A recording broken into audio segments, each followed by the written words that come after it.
Okay, so this is our week three. Oops, sorry, everybody. This is week three. We're going to be talking about spousal support and property division. We have two guest speakers with us today. We have Anna Lang. She's a retired lawyer.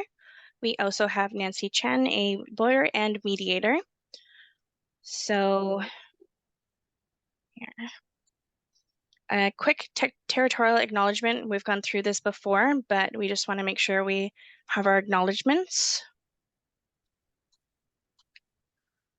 About Amici Curie, again, we're a nonprofit organization, began in 2011 with a legal forms workshop. We now currently have about 45% of our clients as family law. And this program that we're dealing with, our 11 weeks, is the first program of its kind. Okay, so our chair acknowledgements for the family law school would not be able to have any of this happen without these people. So we just want to make sure we acknowledge them and all their hard work that they put into this program. A reminder to everybody that AC does not provide any kind of legal advice. This is a legal information session only. A quick reminder about the difference between legal advice and legal information. Legal advice is answering questions or providing information that is specific to somebody's case. Legal information is answering a question or providing information that is more general. So we are only going to focus on legal information tonight. Any questions that are going to be asked, please make sure that they are general only and provide for legal information, not legal advice. So everybody, like I said at the beginning, just make sure that you have your screen's off the entire time. The session will be recorded. So for privacy, just keep everything, you're muted and your video off. We will send everybody recordings about each session. Just give us a little bit of time as it takes a few days for us to get it all started. If you haven't already, make sure you send in your participation agreements, and any information is just into the chat box. A reminder to make sure you respect all of our speakers, staff, and volunteers. If you have questions, please make sure that there's no any harassing language or behavior. We do reserve the right to kick anybody out if there is any kind of harassing or rude behavior. Okay, so about our first speaker, this is Anna Lang. She was a lawyer for 34 years, and her main area was family law during those 34 years. Our second speaker tonight will be Nancy Chen. She is a lawyer and mediator. She was called to the bar in 2012, and she works exclusively in the area of family law. She's been a mediator since 2021, and she speaks English and Mandarin Chinese. Our objectives for this week, we're going to understand who can claim spousal support and the factors affecting the amount of spousal support that can be claimed, identify the types of family property and family debt, and understand what qualifies as excluded property. And at the end of the session, we'll have a quick 15-minute question and answer session. Okay, so I'm just going to invite Anna to turn on her screen so we can start talking about spousal support.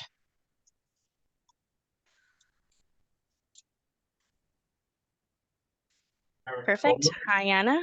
Hi.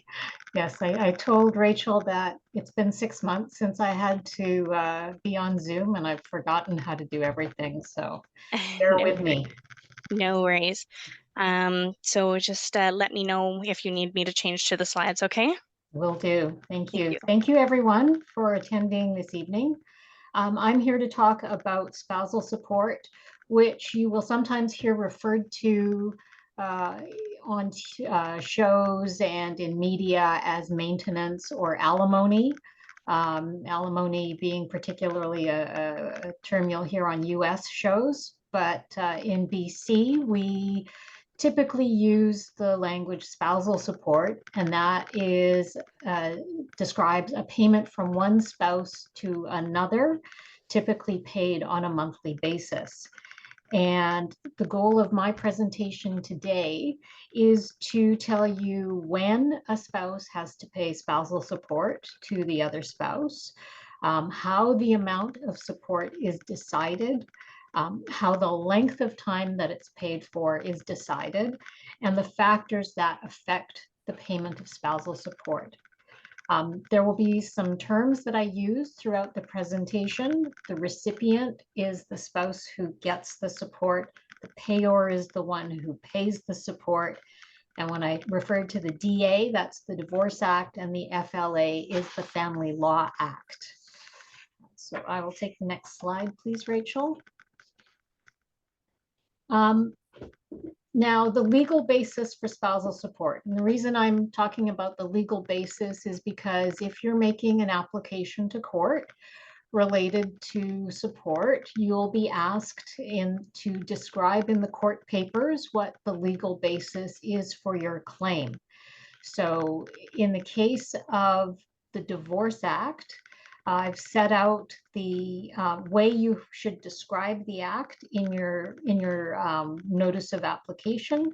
And the Divorce Act is federal law enacted by the Government of Canada, so it applies all across the country. It applies to legally married spouses only, and it applies in BC Supreme Court.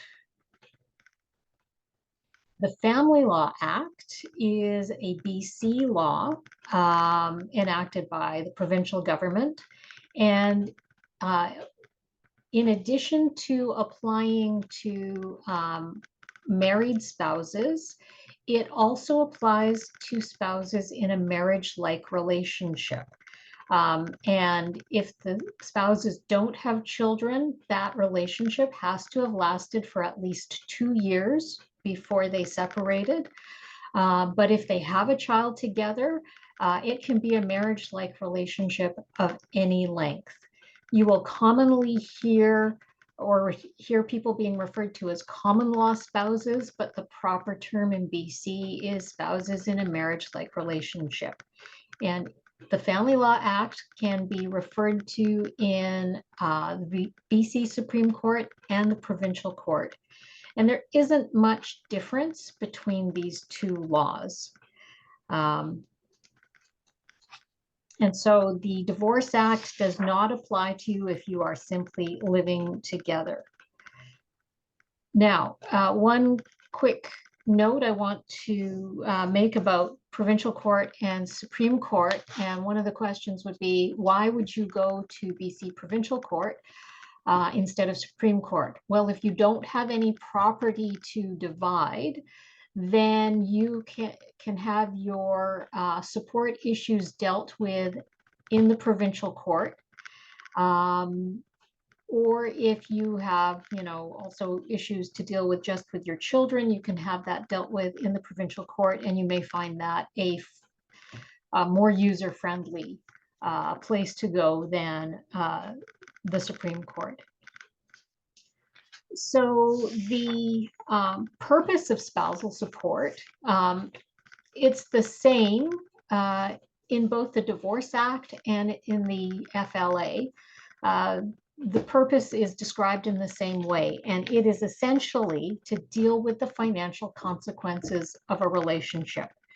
And in more detail, there might be economic advantage to a spouse resulting from the relationship. There might be economic disadvantage to a spouse resulting from the relationship, or resulting from the breakdown of the relationship. Another purpose of the spousal support provisions of the two acts is to make sure that the spouses share the financial consequences arising from the care of their child.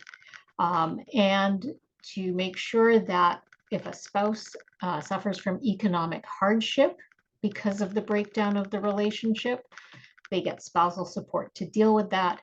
And finally, to promote a spouse's economic self-sufficiency within a reasonable time, if it's practical to do so. Now, turning to each of these factors individually, what is economic disadvantage to a spouse arising from the relationship? Well, maybe a spouse was out of the workforce for several years to look after the children. In that case, Rachel, if you can go back to that previous slide, thank you. in that case, they may be at an economic disadvantage because now they don't have the skills they used to have. They lost seniority that they would have had in, the occupation they had before. And so that's a disadvantage. An economic advantage, sometimes a spouse might receive support, not because they suffered disadvantage themselves, but because their efforts during the relationship resulted in an ongoing economic advantage to the other spouse. So, for example, Mr. Jones puts Ms. Jones through university. And then after a few years at her job, Ms. Jones, takes some extra courses that require her to be away from home for a bit of time. And she can do that because Mr. Jones is at home looking after the home and the children. And because Ms. Jones has that extra education, she's able to become the CEO of the company that she works at. So she has enjoyed an economic advantage because of the contributions of Mr. Jones, and Mr. Jones should get support to compensate him for that. Now, the promoting a spouse's economic self-sufficiency, that is one of the purposes of spousal support, but it is often not the most important one. There is an expectation that a spouse will try to get back on their feet, and so maybe support is paid to allow. Oh, there's a good question there from Julia. I will answer that later, so I will flag that on the chat. A spouse's economic self-sufficiency, may require that they go back to school and upgrade their skills. And so maybe they get support to enable them to do that. Okay, now we can go to the next slide. There are 3 kinds of spousal support, or 3 reasons that a judge might award spousal support. The first is compensatory support. And so, as I previously mentioned, if someone has given up opportunities due to the relationship, left their job to take primary responsibility for the home and the children, and now has suffered an economic loss, they will be entitled to compensatory support. And again, as I just discussed, compensatory support can also be ordered to compensate a recipient for the benefits the payor gained because of the recipient's role in the relationship. Non-compensatory support is support that allows a recipient to continue to meet their living expenses if they can't afford to do so on their own resources. And so it's not so much that you gave up anything in particular, but maybe you were always the lower earning spouse, and during your relationship, it was your spouse's, the payor's income that allowed the two of you to enjoy the lifestyle that you enjoyed during the relationship. And so in that case, support may be ordered to allow the recipient to continue to enjoy that relationship lifestyle.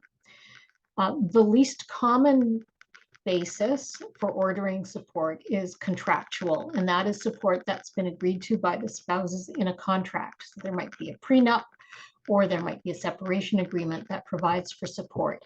The vast majority of support cases that we see are either based on compensatory or non-compensatory support. Now, the next thing I'm going to say is very important. Entitlement. You cannot get support unless you can demonstrate that you have entitlement to it. So you have to be able to prove that you are entitled to support on a compensatory basis or on a non-compensatory basis or on a contractual basis. But you don't get support just because you were in the relationship. You don't get support just because the payor makes more money than the recipient, unless you can show one of those three bases for support that I just discussed.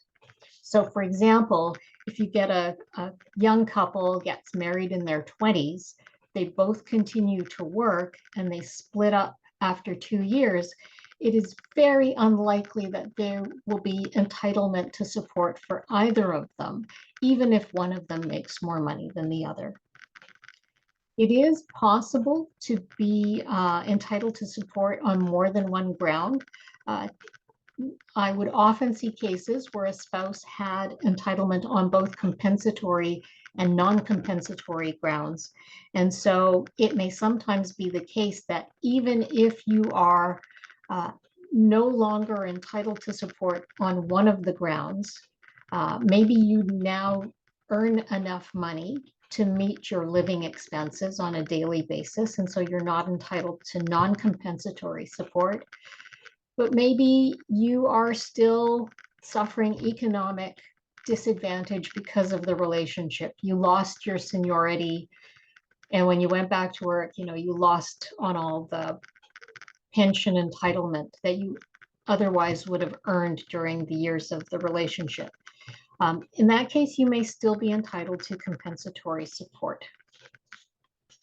So let's assume that you have established entitlement.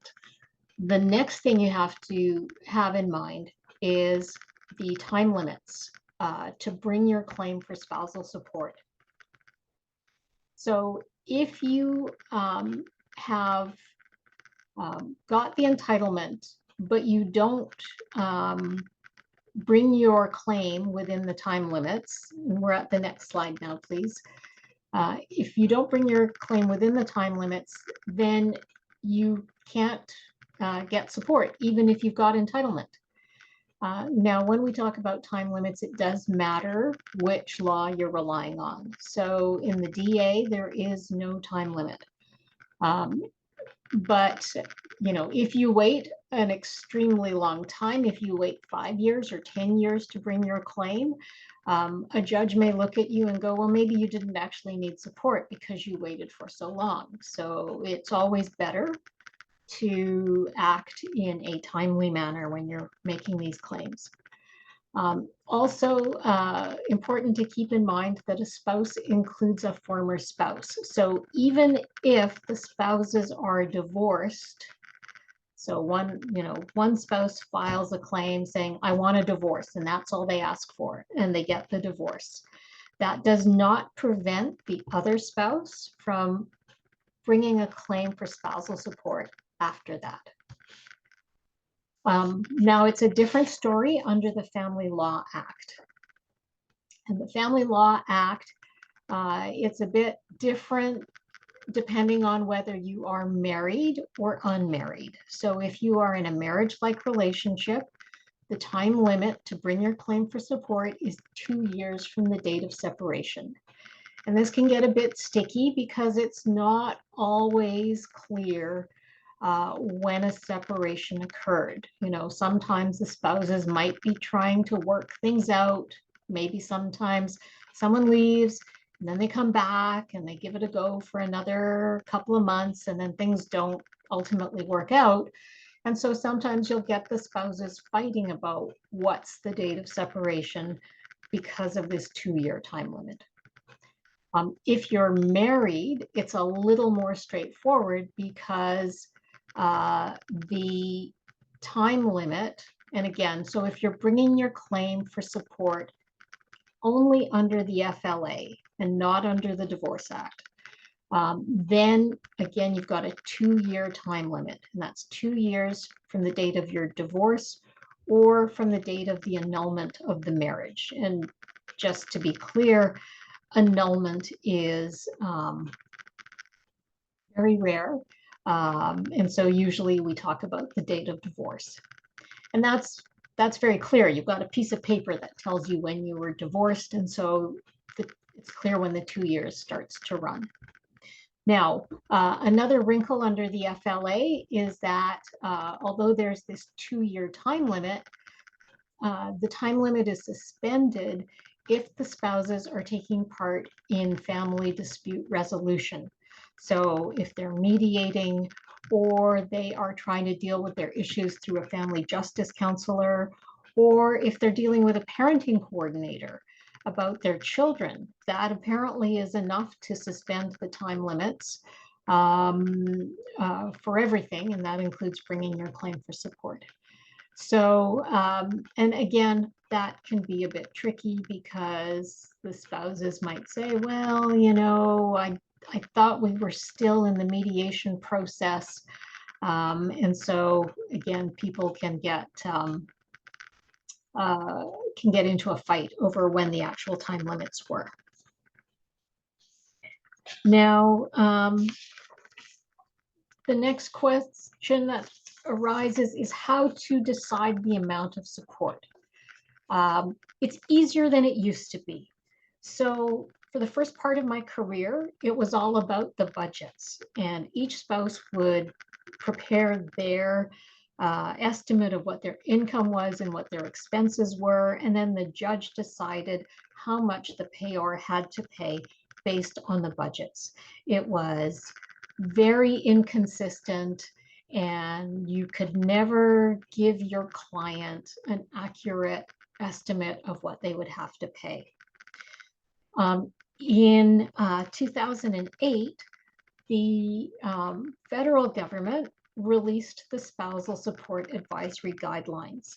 And it's important to note that these are not law. They haven't been enacted into law by any legislature or government, and they're technically not mandatory, but in BC, they are used by our judges as if they were mandatory and if they were law. And the purpose of the guidelines was to provide a little more consistency to spousal support. And so I think it's fair to say that they probably have accomplished that goal. And as I said, the judges use the SAGs as if they were law. And our Court of Appeal has said if a judge makes an order for support outside of the SAGs and doesn't give a good reason for it, that might be an error that the Court of Appeal can overturn. And so the SAGs basically provide a range of monthly support amounts. There's the low end, the mid-range, and the high end. And these are based on the differences between the spouses' incomes. The SAGs also refer to ceilings and floors. So if a payor has an income of less than $20,000, they won't be required to pay support. If the payor's income, on the other hand, is over $350,000, then the judge has discretion as to whether to order support paid on the income over $350,000. And so when the SAGs first came in BC, a lot of lawyers tried to say, okay, well, $350,000, that's, even if your income is $500,000, you only have to pay based on $350,000. And eventually our judges decided, no, there's no hard and fast rule about that. The court just has a discretion as to how much gets paid where the amount is the income is above $350,000. And typically what happens is that the court says, is the amount of support on the SAGs so excessive to the monthly needs of the recipient. And that's where the budgets come back into play. Um, uh, you know, is the amount so excessive that it would be unreasonable to make the payor pay? And I'll give you a really simple example here. Um, you know, about 15 years ago, the lead singer of Nickelback's split up from his girlfriend. And they had been together for a number of years. And his income the year before was $9 million because he was the lead singer of Nickelback. And so under the guidelines, he would theoretically have to pay her $90,000 a month in spousal support. And of course, he said, that is way too much. Our lifestyle was not based on $90,000 a month. And she came back and said, yeah, it was $50,000 a month. And so that is what the judge ended up ordering on an interim basis. Yeah, I know that those are crazy numbers, but that's what happens when you're a rock star. Now, so that is me anticipating this next slide, which is awarding support outside of the range. And so when does the court order support at the low end? And I will tell you that the default, the judges, lawyers, they all like to default to the mid-range because that's nice and easy. But sometimes you will get someone arguing that support should be paid at the low end. And maybe that is justified if there's a lot of property to divide. And that property will allow the recipient to generate income, or maybe the agreement is that the recipient will get more of the property. So again, forgive me if I default to she, but in the majority of my cases, over 34 years, the recipient was always a she. So the recipient might get more of the property, again, in order to allow them to generate some income on that. A lower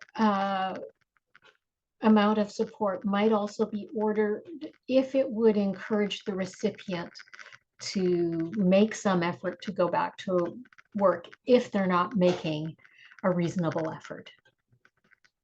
The high end of support might be justified if the recipient has a very strong compensatory claim. And you may get cases where there's a lot of property and it's divided equally, but then support is also awarded at the high end to recognize the very strong compensatory claim of the recipient. You also might get support at the high end if there isn't a lot of property to divide, but the payor has a good income. And so then the payor's income being ordered at something other than the ranges. If there's an extremely high income, that's the Nickelback singer example that I just gave you, that, if he had to pay based on the guidelines, it would go beyond the purpose of support. It would be effectively transferring some of his wealth to her. And so that's why the judge ordered less than the guidelines amount. Now, we've got these guidelines, and you'll notice when you look at the guidelines, they don't actually have any figures in them. So how do you know how much support has to be paid? And that's where the support calculators come into play. And you will often hear people referring to DivorceMate. That is certainly, in my experience, the most commonly used support calculator in the legal profession. And the issue with DivorceMate is that it costs money. and it is not cheap. So one of the ways you can deal with that is by having access to some of the free online calculators, and the information is there as to where to find them on the internet. These are very basic calculators. If you've got a situation that's a bit outside the ordinary, you've got income that maybe isn't just T4 income, then the online calculator might not be useful for your situation. And so both of these online calculators provide options to upgrade the calculator to deal with some of those more complex situations. And the fee that they charge to upgrade is less than the fee for the commercial calculators. And I will say one thing to keep in mind, if you are going to court and you know that let's say the other party has a lawyer and they are producing these divorce mate calculations, first of all, be aware that you can't expect or you can't count on the judge having access to divorce mate and being able to run their own calculations. Not all judges have access to it. Not all judges know that they can get access to it. I know some judges who have made a point of getting access to divorce mate, but it's certainly not all of them. And so, if the calculation of spousal support, if that's a big issue, and you are able to maybe get the services of a lawyer who provides unbundled services, meaning that they don't need you to hire them for the whole case, but they will do pieces for you. It might be worth paying them for an hour of their time or their paralegal's time to run some calculations for you, or to double check the figures that you have from the online calculator. And so, it's useful for you to have something to give to the judge that, if you say that your ex's calculations are off, you want to have your calculations before the judge.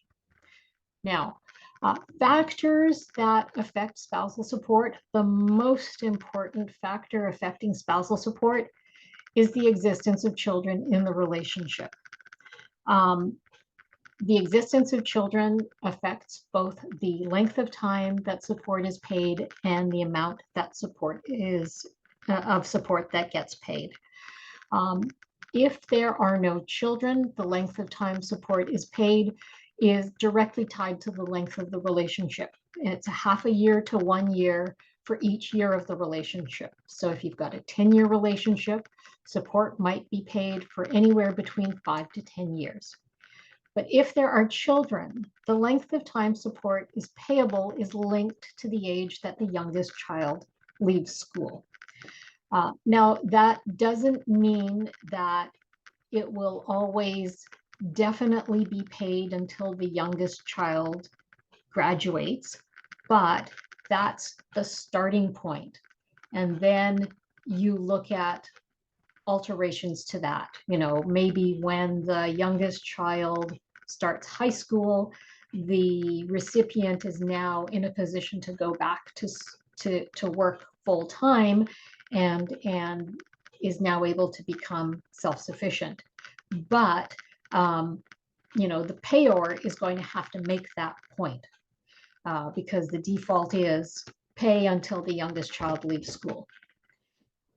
The other way that children are a factor is that child support takes priority over spousal support. And so you sometimes have situations where the payor simply doesn't have enough money to pay spousal support or the full amount of spousal support because child support takes up so much of their income. And so in that scenario, and so, the recipient may have entitlement, but the money just isn't there. And so in that case, the recipient might have to ask for more of the family property, or might have to ask the court to order that spousal support can be reconsidered once the child support ends. The next factor that affects spousal support is the length of the relationship and the age of the spouses. And so the longer the relationship, the greater the entitlement of the recipient to enjoy a lifestyle equal to that of the payor. Now, equal lifestyle does not mean equal income. But it does mean the standards of living should be equivalent. And so if, for example, the recipient's entitled to non-compensatory support, and they are meeting their expenses, but only because they've cut back. And they're living a lifestyle that's far reduced from what the relationship lifestyle was.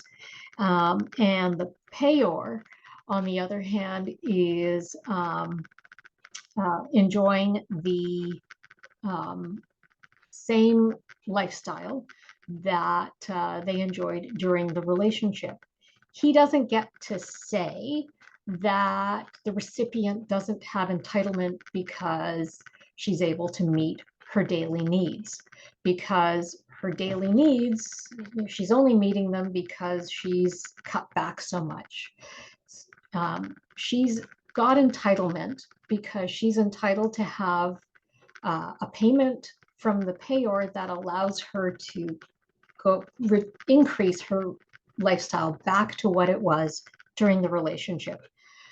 Now, if the payor doesn't have enough income to support both of them at the relationship lifestyle, then they'll both have to cut back so that they enjoy equivalent reduced lifestyles. Oh, sorry, if we can just go back, Rachel, thank you. If a relationship is 20 years or more, where the combined length of the relationship and the age of the recipient equals 65 or more, then support is indefinite, meaning there is no fixed end date. And so that doesn't mean that support is always payable. It just means that there isn't a termination date. So the payor is still able to come back and say, for example, I retired and my income has gone down. Now, typically a payor will say my income has gone down and so I cannot keep paying support. But if the payor, even with retirement income, has greater income than the recipient, then what might happen is that the payor still has to pay support, but just in a reduced amount. Now, if you've got a shorter relationship and support is non-compensatory, then really the purpose of support is going to be to help the recipient transition back to the pre-relationship lifestyle. And so there will be a fixed termination date. Okay, so income of the recipient spouse.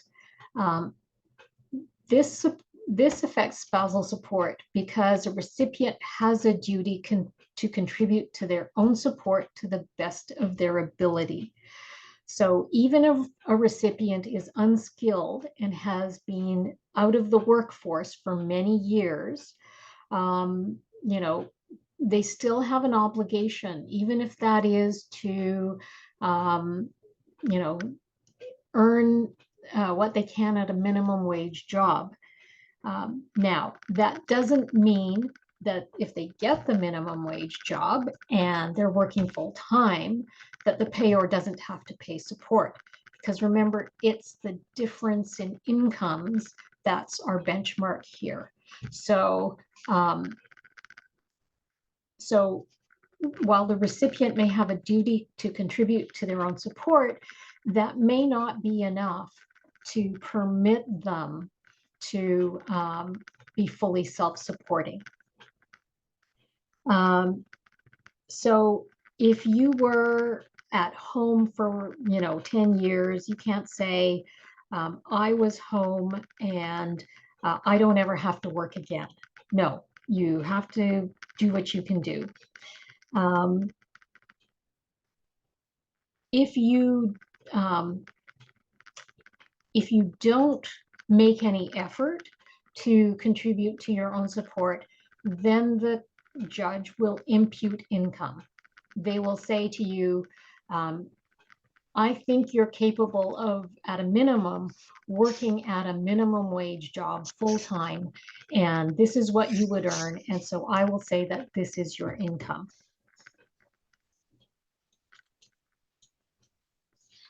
Okay. Now I'm not sure, maybe factors that affect spousal support, tax, that's the slide we should be at. Okay, monthly support, taxable to the recipient, a tax deduction for the payor. The SAGs assume income is taxable T4 income. And so if a spouse's income is non-taxable, let's say because they have First Nation status and are taxed on their income, that might change the SAG calculations. Or if the income is subject to a lower tax rate, like capital gains income, if you sell a rental property, or the SAG calculations might change if a spouse lives somewhere else where support isn't included in the recipient's income or deducted from the payor's income. So you might have a situation where after the relationship breaks down, one of the spouses leaves BC, and the tax regime there is different. And so that might have an impact on the support calculations. Now, very important for a recipient to remember that spousal support is taxable. And I often saw cases where the recipient hadn't set aside part of the monthly payment for tax, and then they got stuck with a big tax bill come April. Now, in order to get the deduction, the support has to either be documented in a written agreement between the spouses or set out in a court order. And it has to specifically refer to spousal support.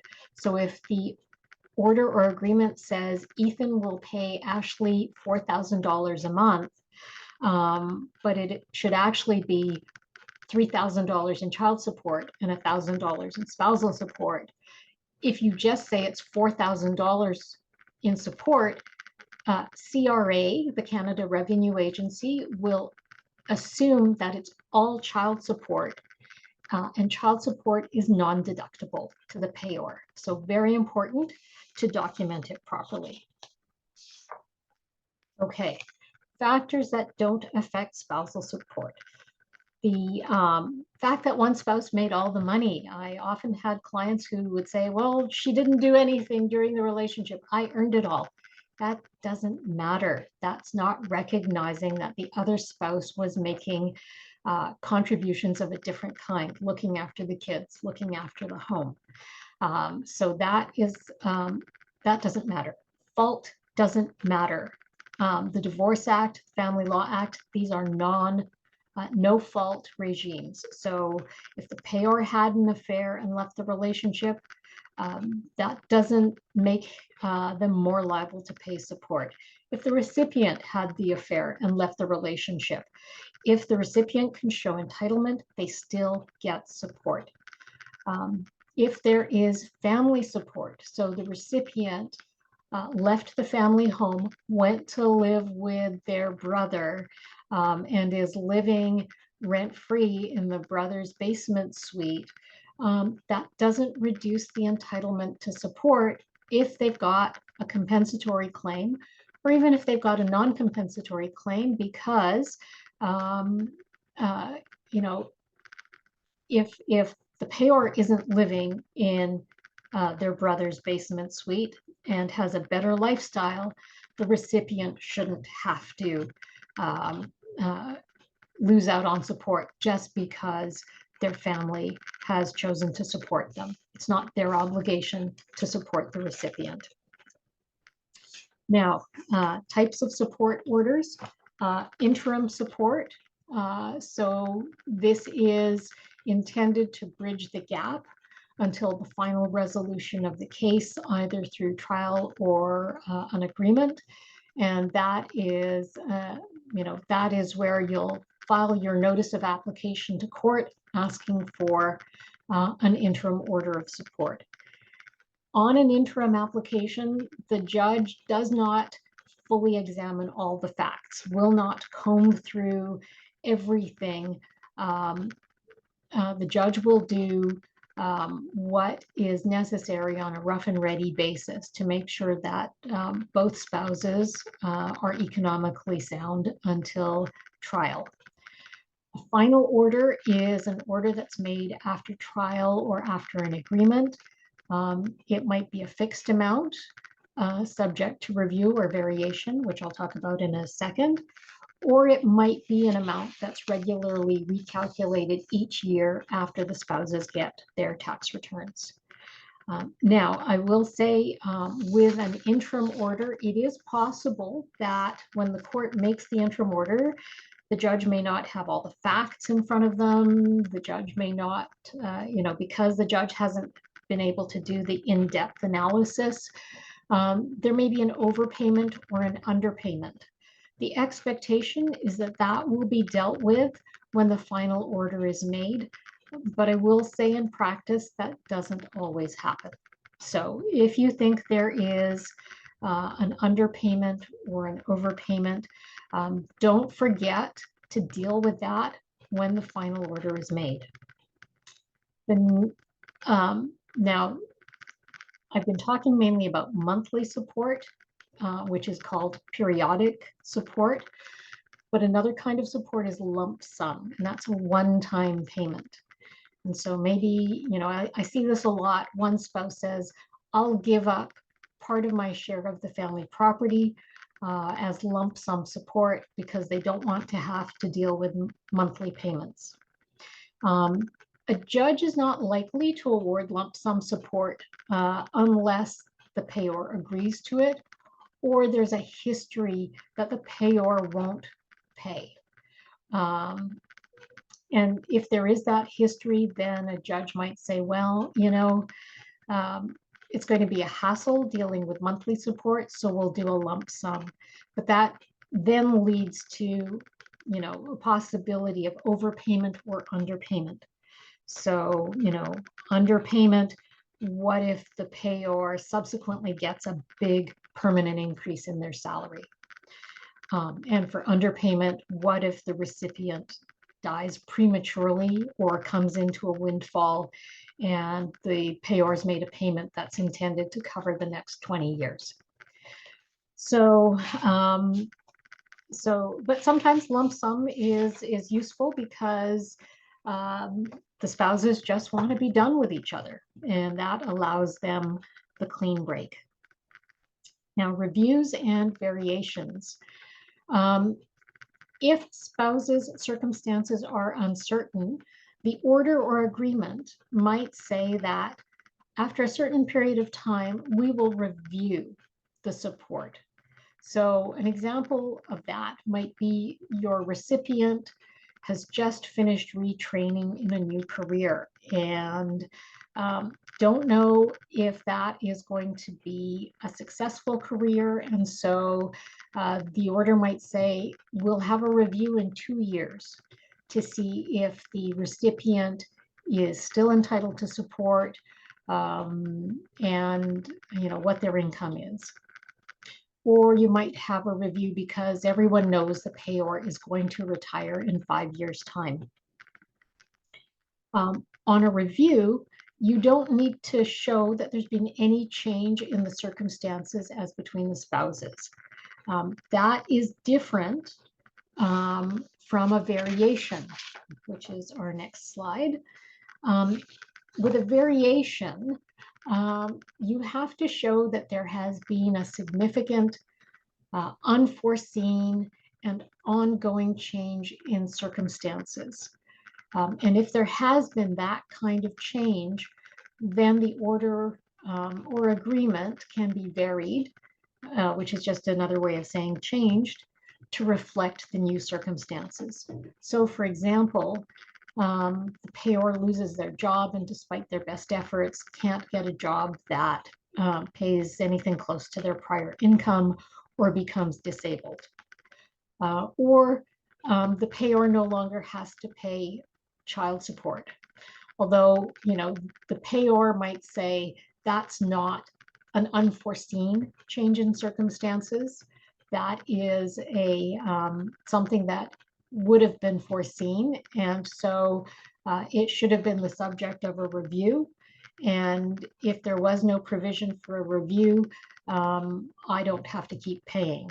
And so, those are the kinds of arguments that I've seen being made.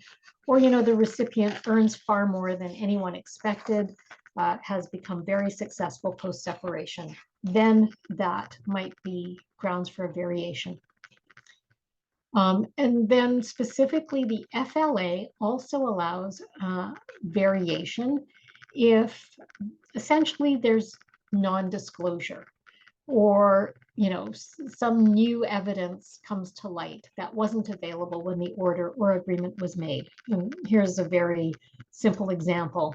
6 months after the settlement, the payor's employer announces that the company's been so successful, they're giving 20% pay raises to certain employees, including the payor, and that increase is retroactive 8 months. So now the payor didn't know that was coming, but if they had known, at the time the order or agreement was made, that they were going to be getting this 20% raise, it would have been taken into account in making the support order. Now, let's say, on the other hand, the payor did know that this 20% raise was coming and didn't tell anyone. In that case, again, you've got an order that's made on incorrect information, and so the recipient would be able to apply to vary the support order to take into account that 20% raise. And then here's the question that everyone asks: is repartnering a change of circumstances? You find out on social media that your ex is dating someone new, or maybe they've even moved in together. If support is compensatory, repartnering is not a change in circumstances, because the repartnering is only going to have an impact on the recipient's ability to meet their day-to-day expenses. The repartnering has nothing to do with the loss that the recipient suffered as a result of the role played in the relationship. On the other hand, if support is non-compensatory, i.e. designed to help the recipient meet their expenses, then maybe the repartnering will be a change of circumstances. But,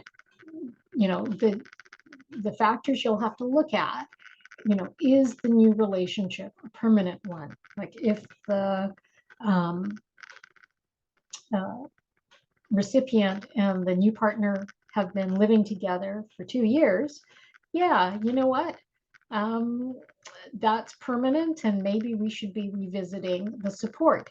But if it's a permanent relationship with someone who earns less, than the recipient, then maybe it doesn't have any impact on the support, because maybe the new partner's own income only helps the new partner support themselves. So it's not an automatic. And it's complicated, just like all of spousal support, which I'm sure you've gathered from what I've had to say.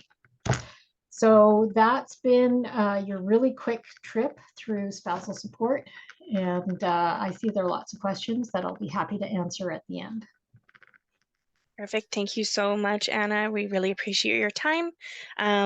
So we're just about 2 minutes before we have 6:30 here. So if anybody needs a quick minute, we're not going to take the full 5 minutes, but we're just going to start again at 6:30 and have Nancy Chen start her presentation on property division.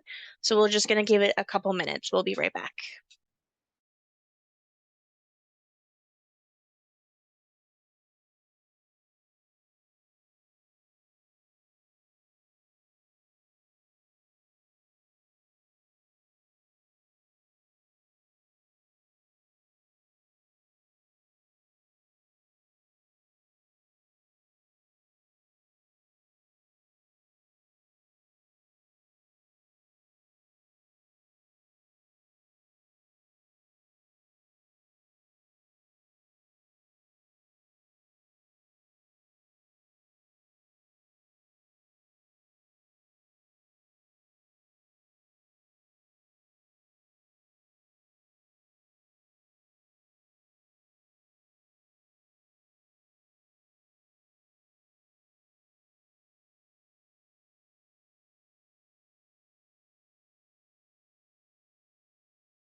Hey, welcome back, everybody. Hopefully you were able to grab a quick glass of water or anything, and now we can get started onto our next part for week 3. So this will be Nancy Chen who's going to start speaking about property division. Thank you, Rachel, for guiding us through tonight, and thanks, Anna, for your presentation.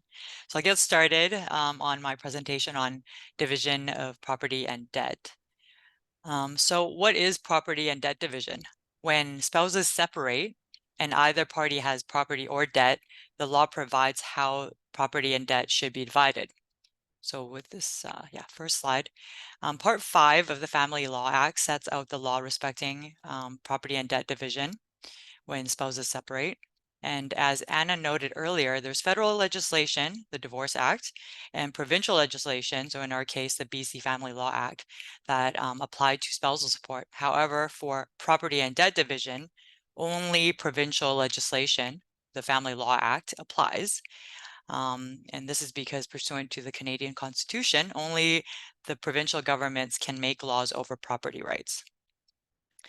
You can take note that Part 6 of the Family Law Act sets out the law respecting pension division, but I unfortunately won't have time to get into that today.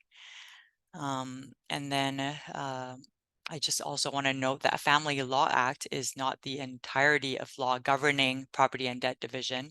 So when you read the act, you'll see there's interpretation of the act, and we'll have to look at common law.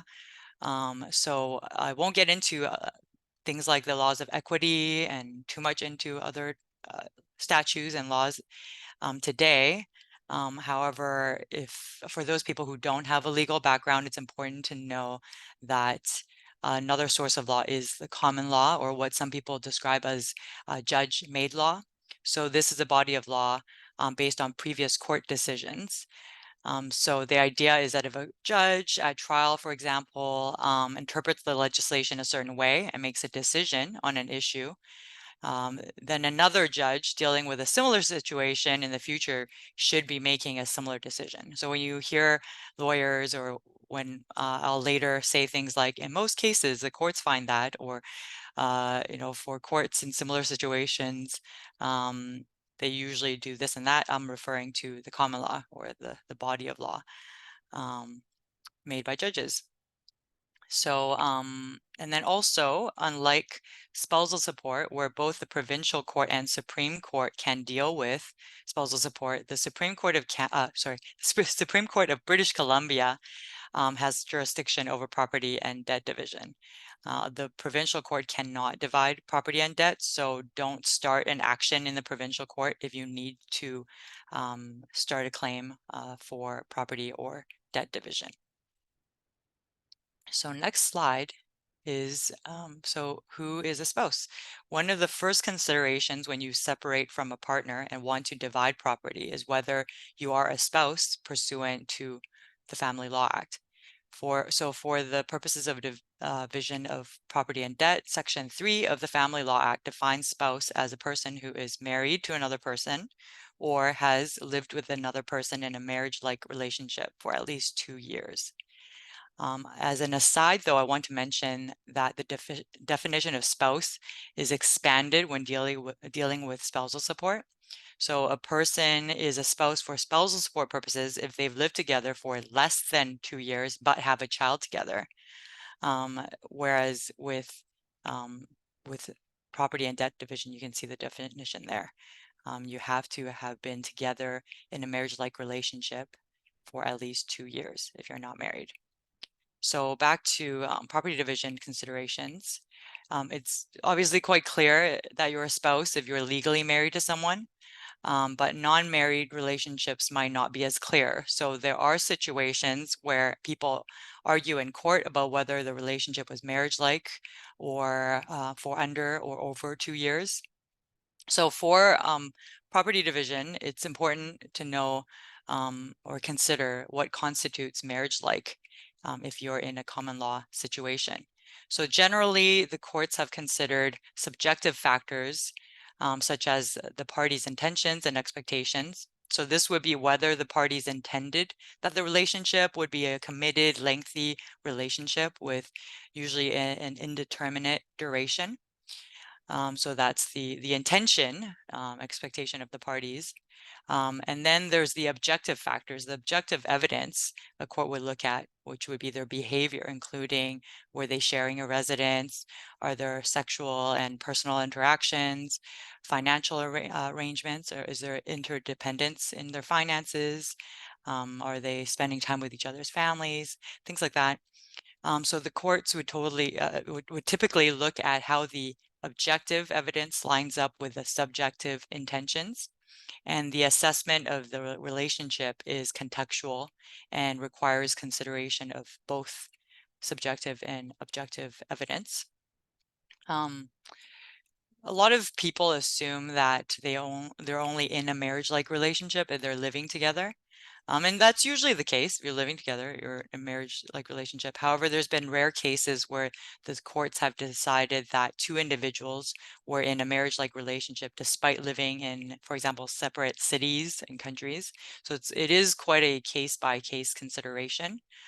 But generally, if two people are sharing one residence, financially interdependent, spending time together regularly, and show commitment to the relationship, they would be considered to be in a marriage-like relationship. And another important, I guess, issue to remember from Anna's presentation is there is a time limit to start a claim for property and debt division. So the time limit is the same as the spousal support limits that Anna was describing. So for common law couples, it's 2 years from the date of separation, and for married spouses, it's 2 years from the date of divorce. And Anna also detailed information about time limits being suspended during dispute resolution. So remember that these time limits also apply to property and debt division. So next slide. Thank you. So if you're a spouse and therefore Part 5 of the Family Law Act applies to you, then how is property and debt divided?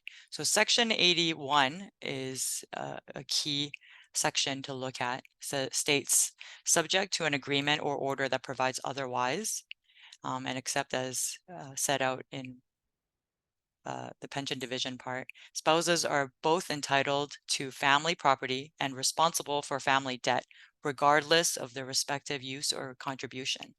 And B, on separation, each spouse has a right to an undivided half interest in all family property as tenants in common and is equally responsible for family debt. So when we consider how property and debt should be divided, Section 81 is giving us a starting point of assuming that there will be equal division of family property and family debt. However, that is a presumption, and but there are also exceptions that I will discuss later on. There are some key terms that must be defined to understand how property and debt will likely be divided. So an important term you will see repeatedly in Part 5 of the Family Law Act is a reference to the date of separation. So as you see here at subsection 81B, it says at separation, so meaning the separation date is a point in time that creates a spouse's right to an interest in family property and equal responsibility for family debt. So a lot of my new clients who maybe don't have a lot of background on family law often ask me, when are they legally separated, or how do they obtain a legal separation? I think in some other countries they have such a thing, and they expect that there's some sort of document that they sign or they obtain in court that declares that they've separated. So in BC, there's no such thing. You can't file or do anything that in court that says you are officially separated. But generally, separation occurs the day one spouse declares the relationship is over, and there's no intention to reconcile, and then one or both spouses behaves in a way that corresponds with that. So typically, separation is a physical separation coupled with one spouse's intention to live apart. So, as all things you'll keep hearing, there are some exceptions. Although there are situations where one party declares they want to end the relationship, but then the spouses remain in the same home, but then they live in separate lives, and that is still considered a separation, even though they're living still in the same home, and maybe one person moves out a few months later.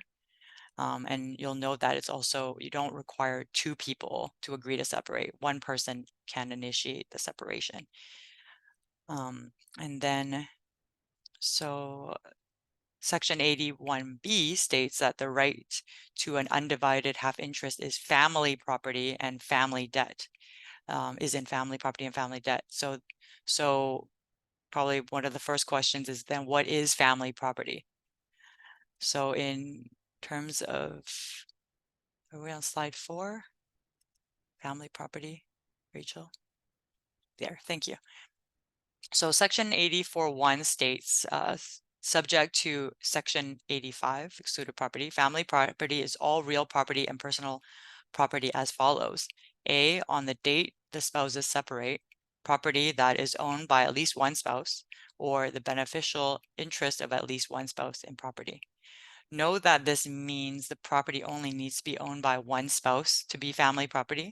I often have people asking me whether they get to keep all the property registered in their sole name, or some people are very concerned about all the assets being in their spouse's name. So the answer is it doesn't matter whose name it's in. If it's in your name, your spouse's name, or joint names, it's all assumed to be a family property.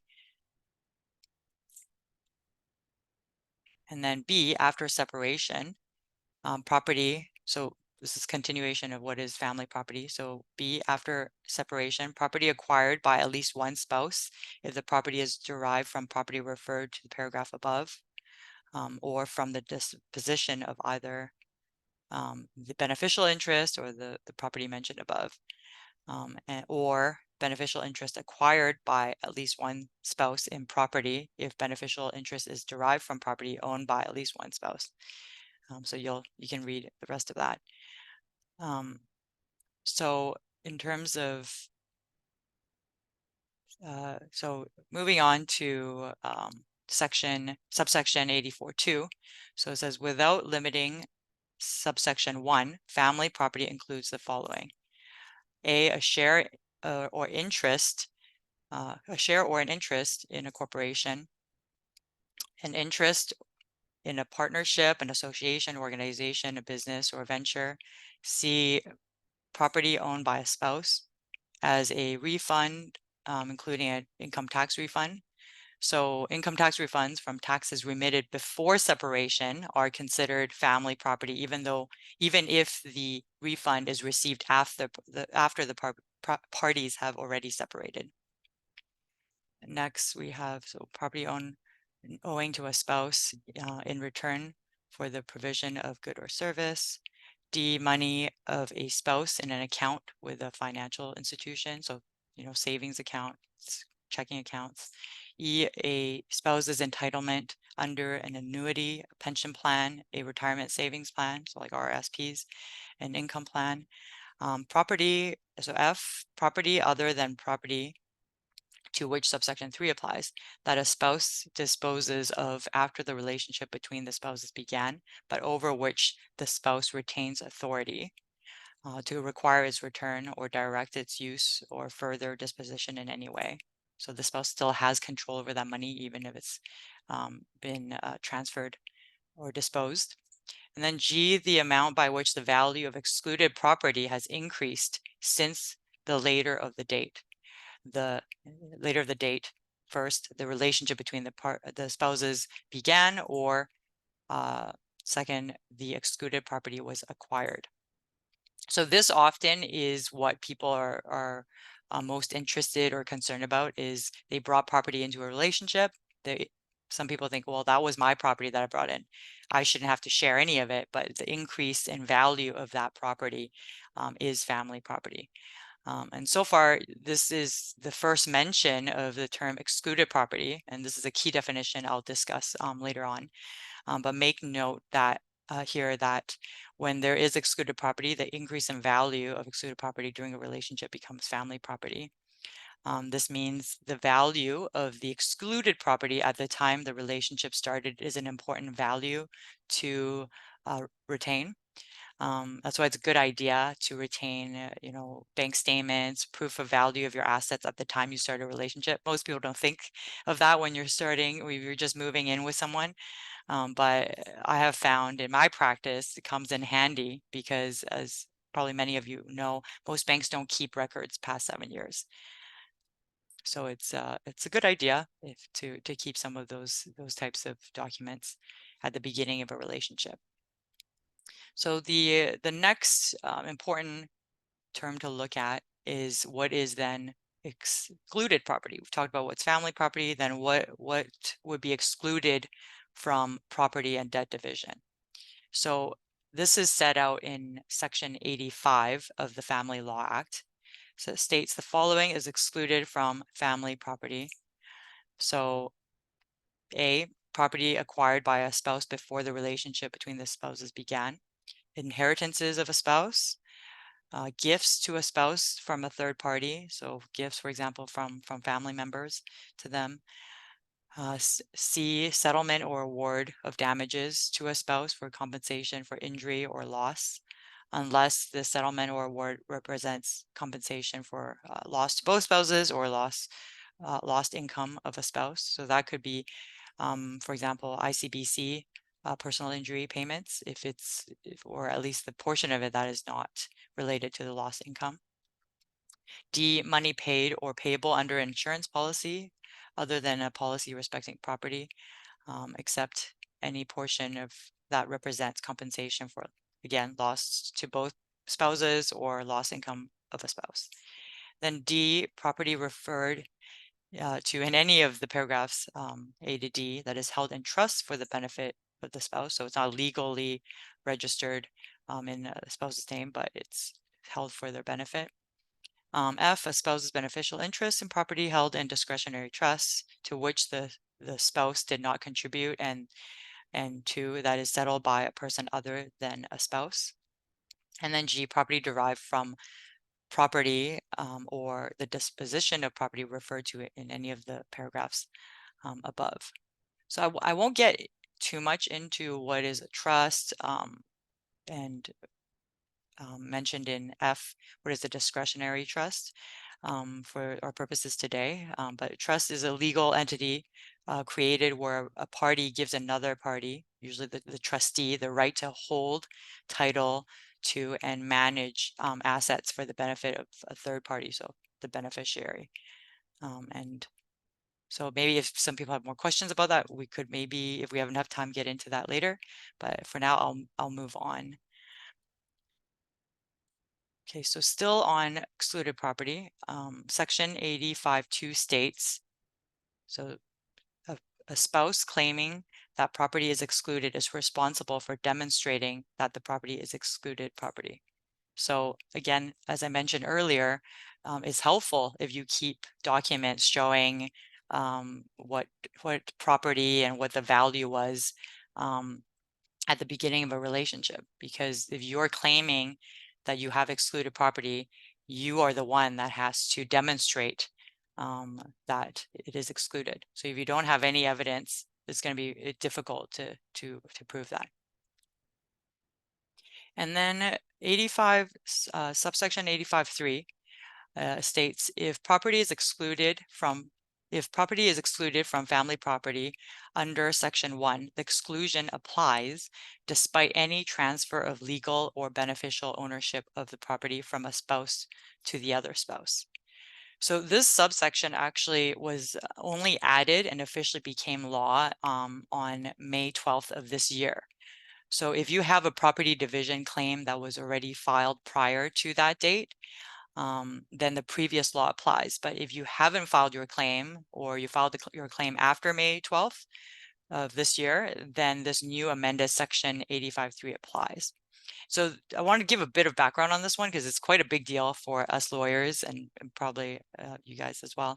The new subsection 3 is a clarification that many family lawyers and probably judges have hoped for. So prior to this amendment, there was a lot of litigation over what happens if one spouse transfers their excluded property to the other spouse, or if one spouse puts their excluded property into joint names with the other spouse. There were many cases where the courts found that the owning spouse lost their exclusion when they put their excluded property into joint names. So the transfer or putting it into the joint names was seen as like a 50% gift to the other spouse. However, then there were also some other cases where exclusion was not lost. So it was dependent on the facts. There was, I would say, a dire need for some clarity. So this issue in the law was uncertain. It resulted in a lot of people going to trial over this issue. So this new subsection 3 takes a more definitive stance and clarifies that a party does not lose their exclusion if they transfer the ownership of excluded property to the other spouse. We can trace back, looking at that joint property, we would trace back, oh, how much of this property was from excluded property. So as I said, this was a welcome change for some people. And I think especially in a city like Vancouver, where many people can only afford to buy a home with maybe gifts from family, this amendment clarifies that a gift or inheritance from one party's parents, for example, for the down payment, that spouse is, even if they put that property in joint names, that spouse is not going to lose the exclusion. So the next slide, 45, page 45. So on to dividing excluded property. So now that we have an idea of what is excluded property and know generally that the presumption is that excluded property is not to be divided when spouses separate, there are some very limited situations where excluded property can be divided. So section 96 states that excluded property can be divided if there is family property or family debt located outside of British Columbia that cannot be practically divided. So an example of this would be if party A is a registered owner of real property in China, for example. The parties also own a house in BC, partially purchased with party A's excluded property. If there's sufficient evidence that party B will not be able to seek division of the property in China, the court may divide excluded property located in BC as a way of dividing family property located outside of its jurisdiction. And then the other part of Section 96 states, or excluded property can be divided if it would be significantly unfair not to divide excluded property, considering first the duration of the party's relationship and to a spouse's direct contribution to the preservation, maintenance, improvement, operation, or management of excluded property. So I'll get into this a bit more, but courts have stated that significant unfairness needs to be compelling and meaningful. So such that the consequences of not doing so would be so weighty as to produce an unjust or unreasonable result. So it is a high bar to meet, and it's not common. And so the next topic I want to address, now that we've gone through the excluded property, is family debt. So the Family Law Act defines family debt as it includes all financial obligations incurred by a spouse, A, during the period beginning when the relationship between the spouses begins and ending when the spouses separate. So this means debt incurred by one spouse before the relationship began is not the responsibility of the other spouse. So a lot of people will maybe have student loans coming into a relationship. That is not going to be the responsibility of their spouse. And then B, after the date of separation, if incurred for the purpose of maintaining family property. So as specified in Section A, debt incurred after separation by one spouse would not be the other spouse's responsibility unless the debt is used to maintain family property. So for example, if a party had to incur debt to pay property taxes or pay for necessary repairs on the family home, that would likely be considered family debt, even though it was incurred after the parties separated. And if you will recall, when we reviewed Section 81 of the Family Law Act at the very beginning, it states that each spouse is equally responsible for family debt, regardless of the respective use or contribution. So this means generally that during the relationship, any debt incurred by either spouse will be equally shared. So it doesn't matter if one party spent a lot more money each month on things like clothing or self-care, or just maybe lavish vacations. The court is not going to go and do an accounting of who spent more, who charged more on the credit card during the relationship. And it's assumed that, you're together, you're one family unit, you're making decisions together. So debt should be, or is assumed to be, equally divided. So when people are in the process, maybe some of you are in the process of determining how to divide your assets, your debts, it's helpful for both parties to provide a detailed list of all of your assets and liabilities.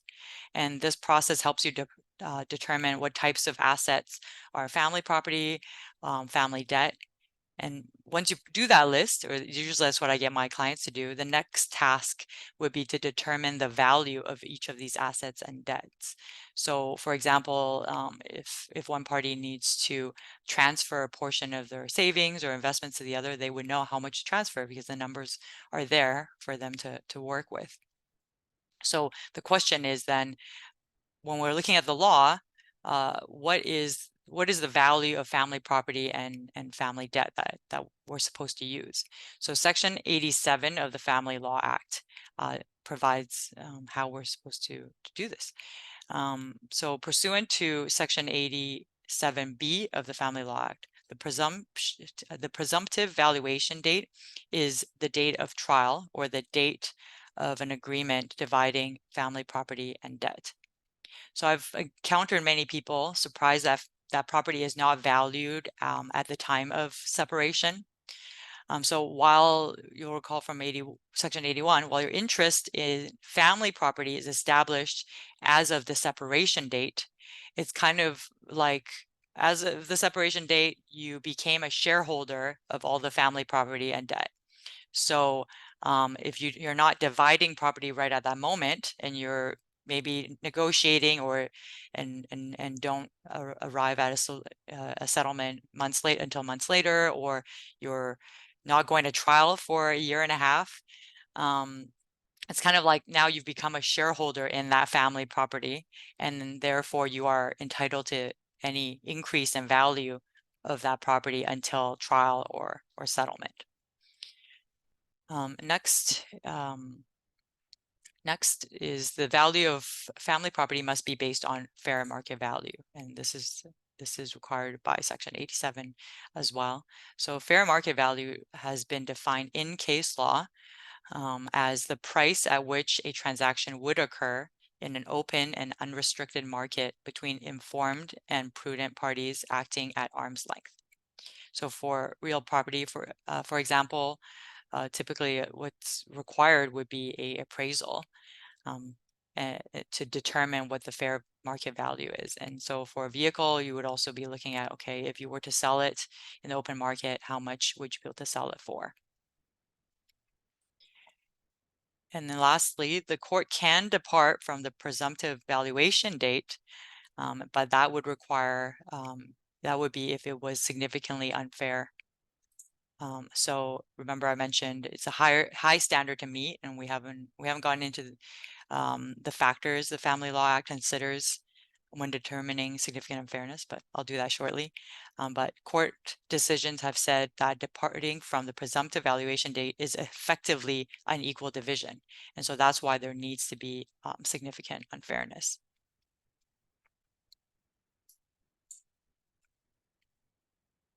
Now on to unequal division. So Section 95(1) of the Family Law Act states that the Supreme Court may order an unequal division of family property or family debt, or both, if it would be significantly unfair to A, equally divide family property or family debt, or B, divide family property as required under Part 6, which is the pension division section.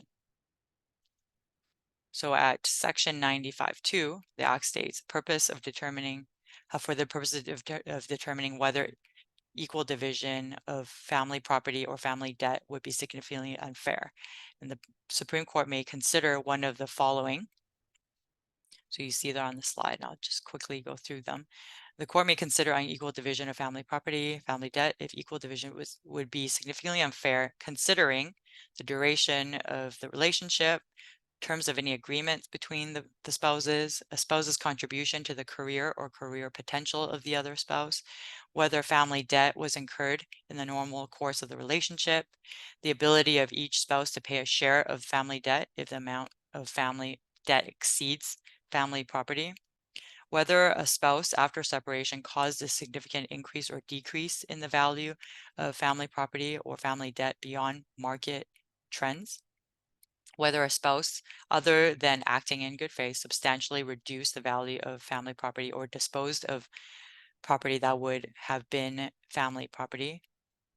Next, tax liability that may be incurred by a spouse as a result of a transfer or sale of property or a result of an order. Then the extent, the financial means and earning capacity of a spouse have been affected by the circumstances of the relationship between the spouses, if the objective of spousal support have not been met when a determination respecting, should have been with a determination respecting spousal support, and any other factor that may lead to significant unfairness. So usually, so you're seeing all these factors. Typically, a court would look at all of these factors and even more factors than what is listed here in the Act. As you can see, the very last point is any other factors that may lead to significant unfairness. So that creates a situation in a lot of cases and situations where you're looking at many factors at once. Typically, the courts won't just look at one of these factors and focus on that one and make a decision on that one. That's usually not, or I'm not aware of any cases where a court has done that. Usually they're looking at the entire context, the entire situation of the relationship.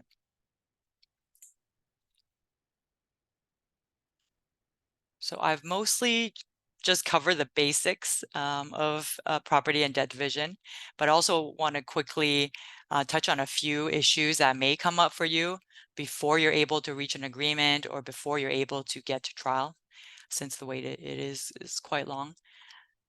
So there are some temporary orders related to property. So applications for orders can be made prior to a final agreement or a final order.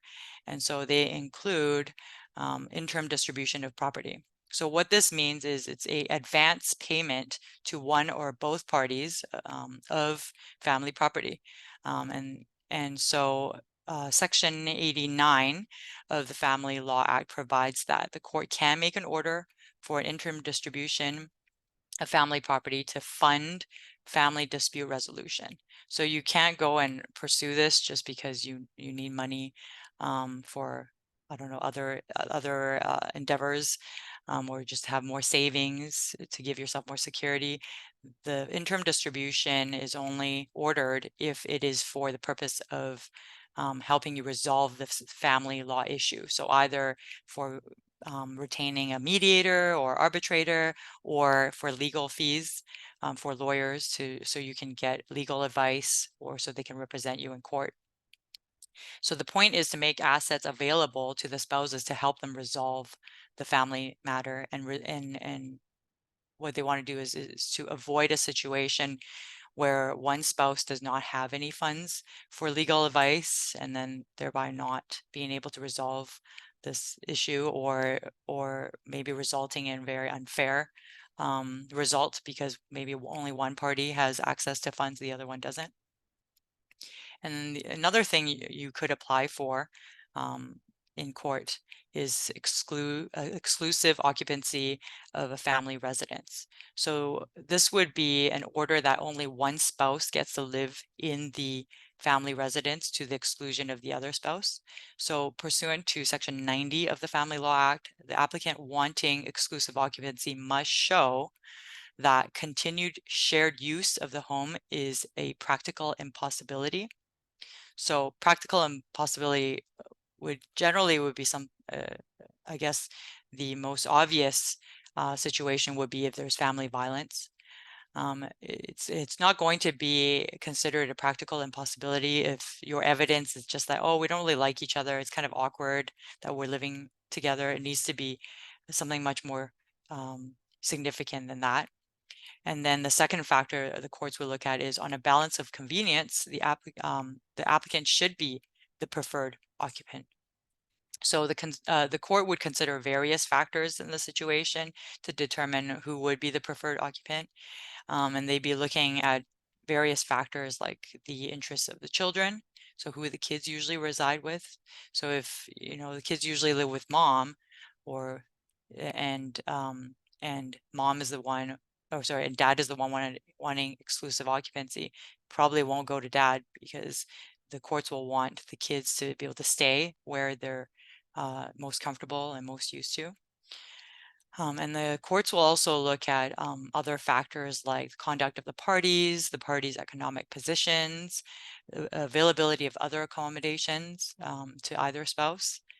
So if you're applying for exclusive occupancy, but you have your family with a large house nearby and a basement suite available, but the other party doesn't have that, then that would be a factor that would support the other party having exclusive occupancy over you. And then the next two points or options for applications that could be made is possession or use of personal property stored at family residence. So there are situations where maybe one party is at the family residence, the other one moves out. There's things that they left behind, but that the party occupying the home won't return it to them. There are orders that you can seek to obtain personal property or possession of personal property. And then the last one on this section is the protection of property. So pursuant to Section 91 of the Family Law Act, it permits the Supreme Court to make an order restraining the other spouse from disposing of any property at issue. So if there's an order like this made, and the other party then after the order goes and transfer a bunch of their savings or investments somewhere else, they would be then in breach of a court order. So the Supreme Court related to protecting property, the Supreme Court can make orders for possession, delivery, or safekeeping of property. It can prohibit the other spouse from disposing of, transferring, converting, exchanging property which the applicant has an interest. It can make these types of orders to stop the other party from disposing of property. And then there are two other ways of protecting property. One is a certificate of pending litigation. So if you start a claim in the Supreme Court, a claim for a property and debt division, you file a notice of family claim or counterclaim if you are the respondent, you'll be able to file a certificate of pending litigation, which is like a charge against the title of the land, and it gives notice that there's a court action regarding that particular property. So this means that if the other spouse this means the other spouse cannot sell or refinance that property without the filing spouse agreeing to remove the CPL. And then the other one is if you couldn't or didn't want to start a court action yet, you could file a Land Spouse Protection Act entry. So this allows a spouse who is not on title of a property that they have been occupying to put a charge on title so the property cannot be sold or refinanced without the consent of the filing spouse. And you can do this without, like I said, without starting a court action, but the property must be located in BC. The parties must not be divorced at the time of this application. The entry only applies to property occupied by the spouses as their residence and which is owned by one or both of the spouses. And the application must be made within 1 year of moving out of the property by the applicant. So those are a few options for things that can be done related to property before a case is resolved. So I think we have a little bit of time. So I guess my last slide is just a summary of steps. Basically what I've discussed throughout today's presentation, just steps for you to look through and kind of help you run through all the different steps to consider while you decide and negotiate and discuss how to divide your property. Rachel, how are we doing for time? Maybe we want to leave more time for questions, and I won't go through each of these because it's basically a summary of what I said earlier. Sure. Yeah, wrapping up about 5 minutes. So we'll add an additional 5 minutes to our question and answer period. So I'm just going to pull up our questions here. I think if we can have Anna join our conversation again. I think it might make the most sense to start from what Anna was discussing and then kind of work our way down to property again. So I just want a quick note to everybody that has submitted questions. We're going to try our best to answer as much as we can.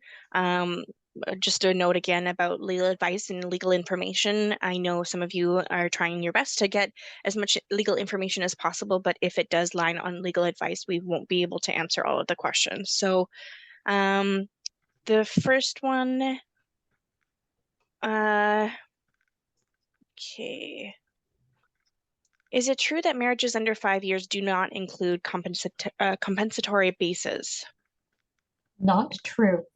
So you might have a situation, in fact, I'm sure I've read a case about this, where one spouse gives up their job and moves to BC in order to marry the other spouse. And then it doesn't work out. And now let's say the recipient moved here from another country, can't transfer their qualifications here, can't work without going through a period of retraining. So there's now a compensatory claim because they gave up their great career in the country they lived in to come and work here. It didn't work out after 2 years, and so there is a claim for compensatory support. Okay, thank you. This one from Carmen, what if you are a senior citizen? I believe that's in terms of like if you are able to get spousal support. It depends on whether there's a difference in incomes. So I have seen, for example, situations where the spouses separated. Actually, it was kind of sad. They were both like in their 80s, and they separated and they divided the pensions. And so they had equal income. And so there was no basis for support. Okay. Let's see. But I will say, let's say, you know, you're seniors and one senior has an income of $100,000 a year and the other one has an income of $20,000 a year. If there is entitlement, then yes, support will be payable. Okay. Carmen, I do believe a couple of your questions will be answered when we discuss applications. I think that's week 5. So I think a couple of those will leave until that presentation.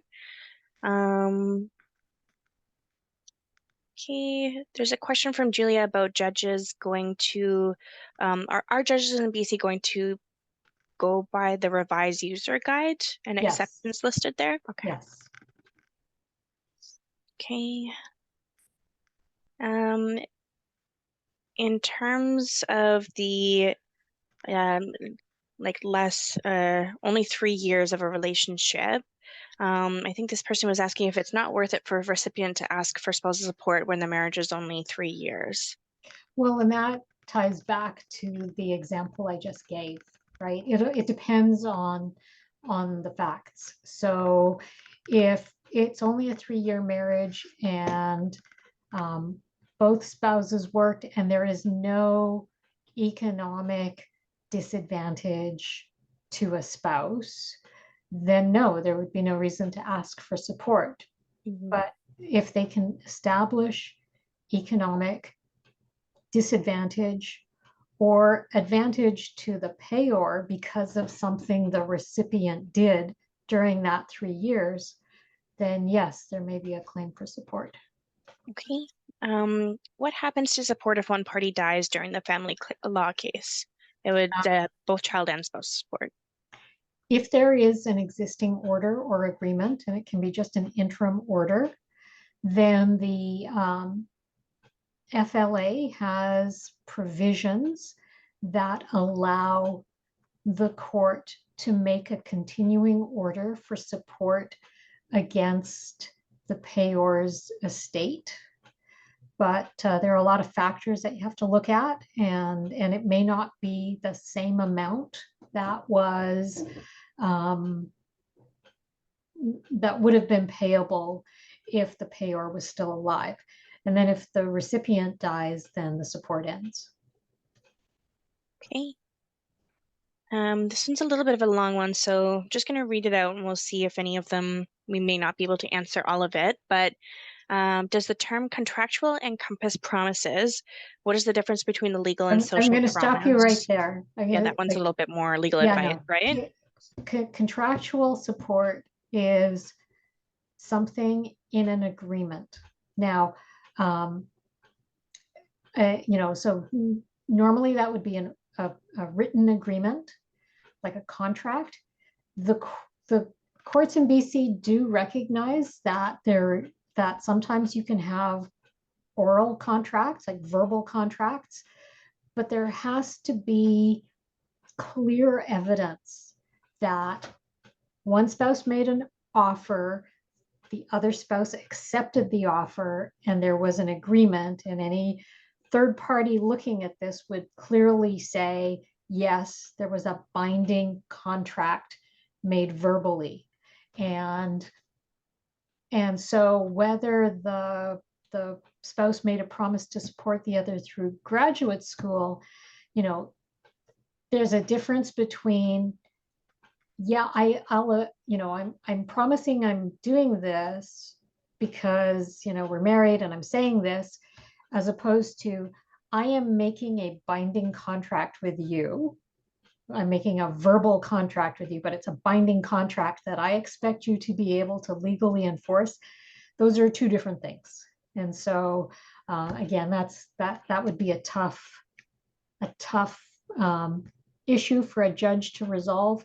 It would depend on whether there was outside evidence besides just the he said, she said between the spouses. Thank you. Let's see. Did you have a chance to see any of the questions, Anna? Or... Yeah, so tax implications for paying child support. Yeah. There are none, in the sense that you don't get a deduction.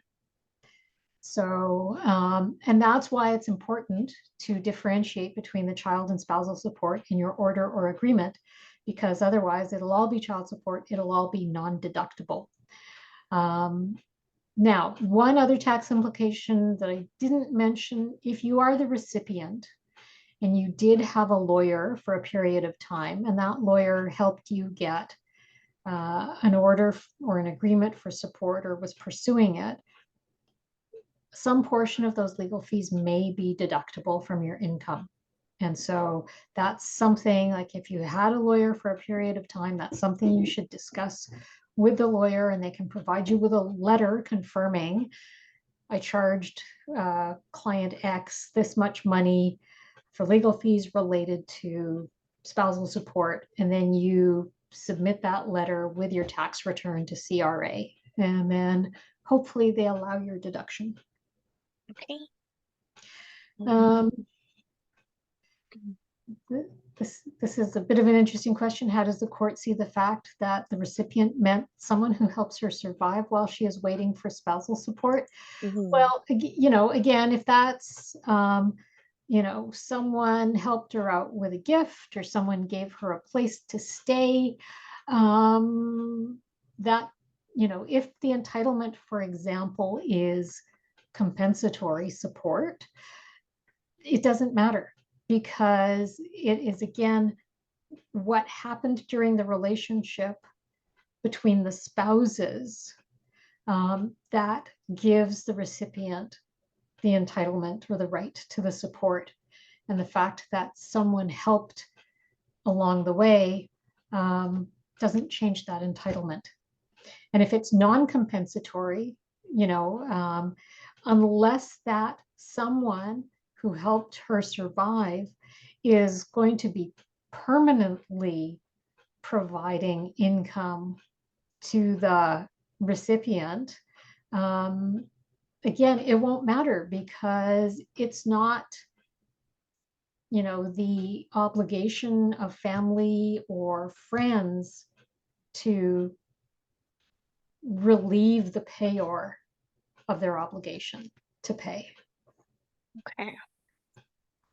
I think that we have about 10 minutes left, so I'm just trying to see if we should jump to some of the property. Oh, one came in at the bottom. I'll answer the one about the self-employment, partner Sure. self-employed, likely underreports. Sure. That is like every business owner ever who's, deducts lots of expenses from their corporate income and says, oh, my income was only $14,000, but their business made, $150,000. One of the things that you do is that you look at, if the person is only saying, I only make $30,000, well, do they live a lifestyle that equates to them only making $30,000 a year? Or are they taking, lavish vacations and buying new cars, and that's not consistent with having that low income. And so what you'll want to do is you'll want to ask to see their credit card statements and their, bank account statements to see what kind of money is flowing through. So it's not just looking at the income tax return. But if you think that they are actually have more income, then you need to look at some of their other financial documents. Okay, perfect. There was one that just came in at the bottom for spousal support. For the 65 rule for spousal support, does an application have to specifically state an indefinite period, or is it implied? For rule of 65, it is indefinite. It's in the SAGs, so you don't have to ask for it. Okay. Okay, I think we will jump to some of the property ones. Some of the other questions, like I said, I think will be answered by some of you in the following weeks. So just keep that in mind.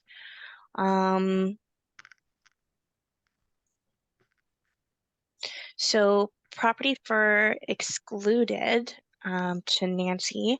If a property is acquired more than a year after the separation date by one of the spouses, is it considered to be excluded property?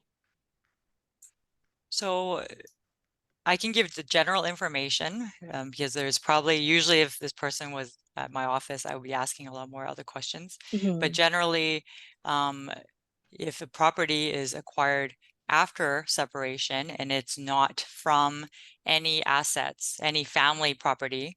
So for example, if a year after separation, someone got excluded property like inheritance, or a gift, and then purchase property, yeah, it would not be considered family property.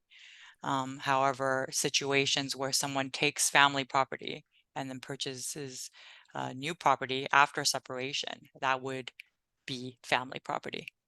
So it depends on more facts than maybe the question has provided, but yeah, that would be my general answer. The question about the Family Law Act versus the Divorce Act, are the Right. definitions the same regarding excluded property? Right. So as I mentioned at the beginning, only the Family Law Act governs or provides for what happens with the division of property, division of debt, what is excluded property. So the law on property division is only in the FLA, because FLA is provincial legislation. The Divorce Act is federal legislation. And so pursuant to our Constitution, the federal government does not have the jurisdiction to make law on how property is divided. So that's why there's only definition of FLA because only the FLA sets out what is excluded property. Okay. So this one's about a tax return. Okay, so seems a bit more legal advice to me, but what do you? Yeah, it's up to you. If that one we can also have Julia, you can email our info email address and we can see if we can have some questions answered at the panel if you have more information that's needed. See.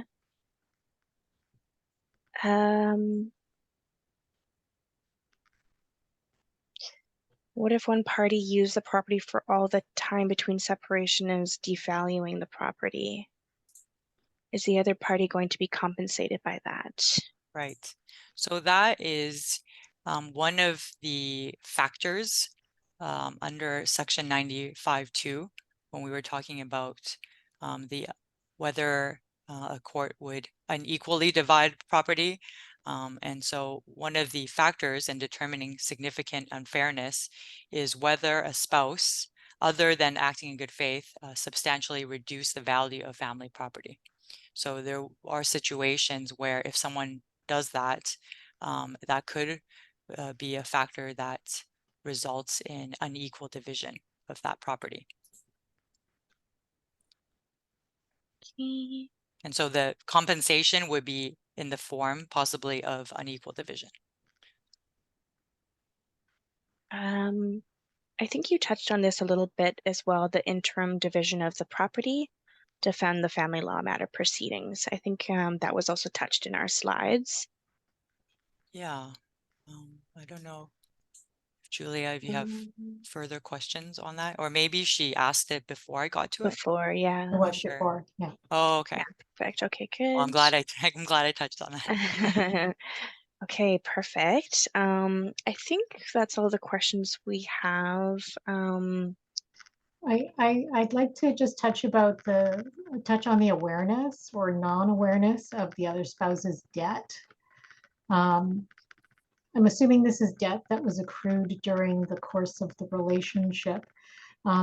It's if debt is incurred outside of the ordinary course of the relationship, then there may be an argument that it's not family debt.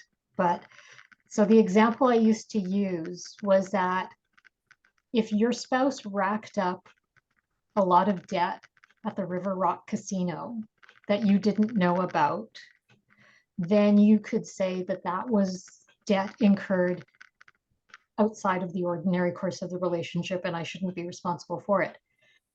But if you were driving him to the casino every day and you just didn't know how much he incurred, he could make an argument that, well, this was in the ordinary course of the relationship and then it was family debt. So that's the important part. Is it in the ordinary course of the relationship? Perfect. I think I see one says, what are some examples of evidence to prove excluded property that was blended into family property?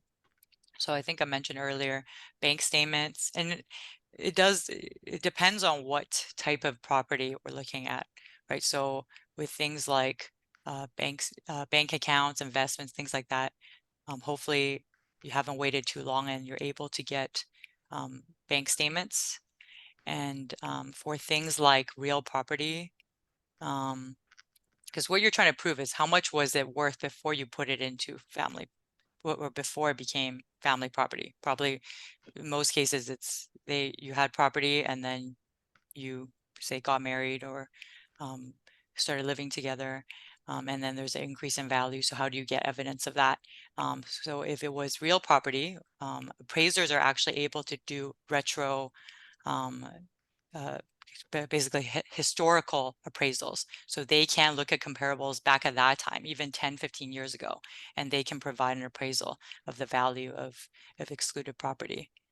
And yeah, I don't know if, what do you think, Rachel? Am I getting at what they might be asking? I don't know if Anna has anything to add. Yeah, I think that, Evidence. I think that's right. yeah, Yeah. I think that summed up what they were looking for. And then sometimes there are people who just don't have any access to any documents. So for example, maybe savings and things like that. So that makes it really difficult to prove. But I have seen some situations where some people it's just you go to trial and you're just providing your verbal evidence and you're going to be cross-examined and questioned on those on the facts that you're trying to forward. And so sometimes your last resort is just, well, at that point, this is how much I saved, and I know I took this and I put it into this other asset when we got married. So that's the last resort. But hopefully most people do try to keep some record on paper. I think one last one, and then we will call it. What about stock investment increase? Do they need to be shared? Post, they mean increase after separation, during the relationship. So I'm not sure, but yes, increase in value if the stocks during the relationship, During thanks. and after. So during would be shared. After, depending on, so generally after as well, because like I said before, it's kind of like the other party, if it's your stocks, investments in your name that you purchased before, the other party has an interest in it upon separation. So if that stock continues to increase, they already have an interest in that, so they're going to be able to share that. But there are situations where someone post-separation maybe is really is very, very good at maybe doing stocks, and there's a huge increase in value. There are situations where a court will consider, okay, was this increase in value completely based on this one person's extremely skilled expertise, and they're the sole reason why this this investment increased by such a significant amount? In those situations, there could be an argument for unequal division, but generally, yeah, they would be shared. Okay, I think, perfect. doesn't the legislation say outside of the ordinary, like, beyond market trends, an increase Right, or decrease exactly. beyond market trends? Right. Yes. Perfect. Okay, I think we're going to, it's after 7:30, so I think with some of the question about seeking orders, we're going to save something like that again in future weeks. So I think we're going to wrap it up here. And just a reminder for week 5, that's next week, Tuesday, October 10th. Again, it's going to be for 5:30 to 7:30, how to apply for fee waivers in the Supreme Court. If you have any further questions I didn't answer, again, you can email us at info@litigantschoolbc.com. Otherwise, oh yes, week 4. Thank you, Carmen. I am skipping ahead. It is week 4, BC Supreme Court. So thank you guys so much. Thank you to our speakers as well. And everybody have a good rest of your evening. Thank you, Rachel. Thanks.